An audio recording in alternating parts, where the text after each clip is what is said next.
Oui, Ed Chevridja, je ne savais pas aussi que tu étais l'un des prophètes, puisque tu as été capable de comprendre la pensée, pour ne pas dire des choses cachées et des choses secrètes qui résident dans la pensée d'un ami, d'un collègue.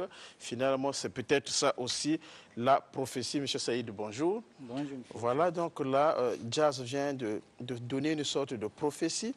Et tout comme quand on arrive, on dort, on peut voir notre ami Rech faire un songe et on le lui explique le matin et on pense que ces choses finissent par se réaliser. Est-ce que cela peut être rangé aussi dans la prophétie? Et n'oublions pas, chers téléspectateurs, nous sommes en train de parler de prophètes et de la prophétie. Merci beaucoup. A'udhu billahi minash shaitanir rajim. Bismillahir rahmanir rahim. Dans l'islam, nous avons un livre qui s'appelle le Saint-Coran. C'est un livre sacré pour les musulmans qui est révélé pendant 23 ans au prophète Mohammed sallallahu alayhi wa sallam. Maintenant, quand vous rêvez quelque chose et ça réalise, ce n'est pas étonnant et ce n'est pas la première fois. Depuis que Dieu a créé la terre et le ciel, depuis que Dieu a créé l'homme, Dieu a donné le message à l'homme à plusieurs manières. Parmi eux, il y a rêve aussi. Et il y a le rêve, ce n'est pas que seulement une personne sainte qui peut voir ça. Les pécheurs aussi peuvent voir ça. Nous avons plusieurs preuves qui démontrent que les pécheurs aussi peuvent voir les rêves qu'ils réalisent. On n'a pas besoin d'aller loin. À l'époque de Daniel, ici on a discuté plusieurs fois sur les rêves d'un roi.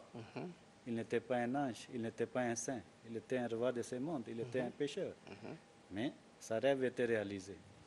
Maintenant, Joseph était arrêté dans les prisons. Il y avait 2 prisonniers avec lui. Ils ont rêvé aussi. Par rapport à l'interprétation de Joseph, un qui devait être tué, un qui devait être libéré, et c'était ainsi. Cela signifie que les pécheurs peuvent rêver, mais ne veut pas dire qu'ils sont devenus saints, ils sont devenus prophètes. Vous comprenez? Maintenant, il y a les messages que Dieu donne à chaque personne individuelle.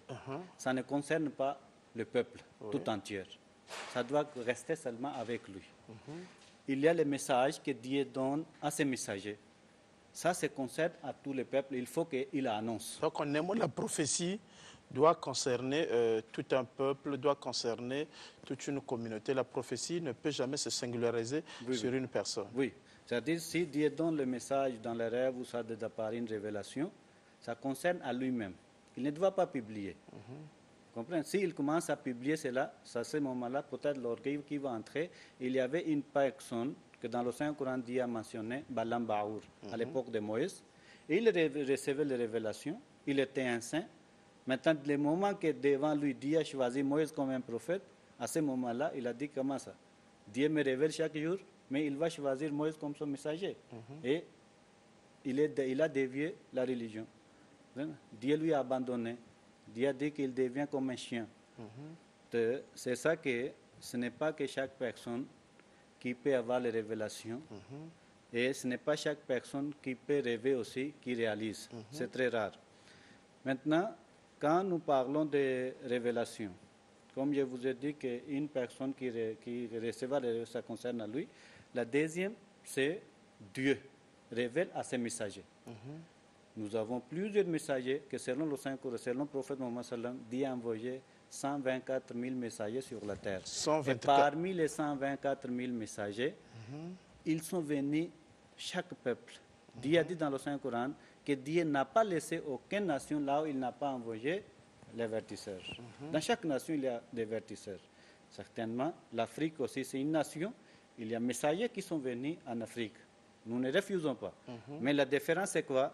Le Saint-Coran nous dit que Dieu a annoncé dans le Saint-Coran qu'aujourd'hui, j'ai parachevé ma religion. J'ai complété ma grâce sur l'islam. Maintenant, tout ce que l'homme a besoin se trouve aujourd'hui dans le Saint-Coran. Il n'a pas besoin de chercher ni dans la Bible, ni dans les autres livres. Parce que, en révélant le Saint-Coran, Dieu a annoncé que « Inna dina indallahi l'islam ». Est-ce que vous pensez qu'aujourd'hui, le message du Saint-Coran a été répandu à travers le monde et il n'y a pas encore des zones qui ne sont pas encore en contact avec ce message pour écouter cette révélation? Je pense que, comme le Saint-Coran, il a annoncé qu'assurément la vraie religion aux yeux d'Allah est l'islam. Et Dieu a donné l'opportunité à l'homme pour que son message arrive partout dans le monde. Vous comprenez? Ça fait déjà 14 siècles. Dans quel coin aujourd'hui dans le monde que là où l'islam n'est pas arrivé? Aujourd'hui, par grâce de Dieu, depuis 125 ans que l'existence de la communauté, mais la communauté se trouve aujourd'hui partout dans le monde. Si le message de la communauté Ahmadiyya arrivait partout dans le monde, mais depuis 15 siècles, l'islam n'est pas arrivé, c'est ça que chaque personne dans ce monde, il est au courant que l'islam, c'est une religion de la part de Dieu. Une religion. Maintenant, ce que Dieu annonce ici, ouvertement, qu'aucun livre qui a annoncé cela. Le Saint-Coran, il dit, chapitre 3, verset 86, « Et quiconque cherche une religion autre que l'islam, cela ne sera pas accepté de lui. Et dans l'au-delà, il sera parmi les perdants. » C'est-à-dire aujourd'hui, chaque personne doit suivre l'islam. L'islam, c'est l'obéissance, qu'il faut être obéissant vers Dieu. Vous comprenez? C'est ça qu'aujourd'hui, la Bible n'a pas annoncé cela. Il n'y a pas aucun livre qui a annoncé cela. Maintenant, après le prophète Mohammed sallallahu alayhi wa sallam, en dehors de l'islam, c'est lui qui dit que Dieu lui révèle. C'est un menteur. Parce que le Saint-Coran, il a annoncé que Dieu n'acceptera pas. Maintenant, Dieu peut choisir aujourd'hui qui comme un guide, parce que l'homme, il est toujours dans les perditions. L'homme, facilement, il abandonne le vrai chemin. C'est ça que le prophète Mohammed c'est la question que je voulais vous poser. Aujourd'hui, il y a plusieurs courants islamiques qui ne reconnaissent pas, par exemple, la philosophie Ahmadiyya, parce que, étant donné que après le prophète, vous avez un guide et qui pense que c'est une manière de vouloir vous considérer comme des remplaçants. Est-ce que cela ne fait pas de votre guide une sorte de prophète pendant qu'il ne devrait plus avoir des prophètes? Je ne dis pas qu'il n'a Dieu à fermer la porte des prophètes. Je ne dis pas. Tant qu'il y a la maladie, les médecins, on a besoin toujours d'un médecin. Ou soit, depuis que l'islam est révélé, si l'homme, les musulmans surtout, sont devenus saints, il n'y a pas de péché chez eux, à ce moment-là, on n'a pas besoin d'un guide. Maintenant, si l'islam est là, le Saint-Coran est là, mais ils ont dévié la religion, ils ont divisé la religion. Cela signifie qu'on a toujours besoin de quelqu'un. Donc, en ce moment-là, parce que chaque prophète, quand il vient, il ne vient pas avec un message. Quel est le rôle du prophète en ce moment précis, en ce temps moderne, après le passage de... D'abord, le Saint-Coran, il dit que « وَمَنْ يُطِعِ اللَّهَ وَرَسُولَهُ فَأُولَٰئِكَ مَعَ الَّذِينَ أَنْعَمَ اللَّهُ عَلَيْهِم مِّنَ النَّبِيِّينَ وَالصِّدِّيقِينَ وَالشُّهَدَاءِ وَالصَّالِحِينَ وَحَسُنَ أُولَٰئِكَ رَفِيقًا » Que Dieu a dit que, chapitre 4, verset 70, et quiconque obéit à Allah et au messager prophète Mohammed sallam.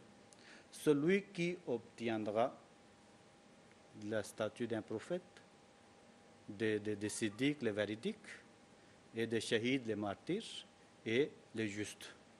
Ce sont les 4 faveurs que Dieu accorde à chaque personne qui suit le prophète Mohammed sallam et Allah. Maintenant, celui qui ne suit pas, cela signifie qu'il n'aura pas ça. Maintenant, comme le saint prophète sallam, il avait dit que dernier temps, les musulmans vont abandonner l'islam. De la même manière que le judaïsme avait abandonné. Comme il y avait un Issa, fils de Marie, Jésus, fils de Marie, qui était venu comme un réformateur pour les enfants d'Israël, de la même manière, le prophète Mohammed il a dit, dans les derniers temps, il y aura un Messie qui viendra en islam pour réformer encore les musulmans. C'est ça, la communauté musulmane Ahmadiyya déclare que la personne que le prophète sallam avait prophétisé, il est déjà venu. C'est un messie ou bien des messies? Parce qu'aujourd'hui, je pense que nous devrons être au moins à votre 5e calife. C'est-à-dire quand le messie est venu, le messie c'est avec un statut de nabi, de prophète. Oui. Maintenant, quand le prophète part, il faut qu'il y ait des successeurs. Oui. Aujourd'hui, nous avons le 5e successeur de la communauté musulmane ahmadiyya, on dit califat. C'est ça, oui. C'est dans le Saint-Coran, Dieu a parlé de ça aussi. Et le Saint-Prophète sallam aussi, il avait prophétisé que quand Messie viendra, à ce moment-là, Dieu va établir un système de califat, tout comme qui était établi après lui, qui va durer pendant longtemps. C'est ça qu'après le prophète Mohammed sallallahu alayhi wa sallam, il y avait seulement 4 califes, 4 successeurs.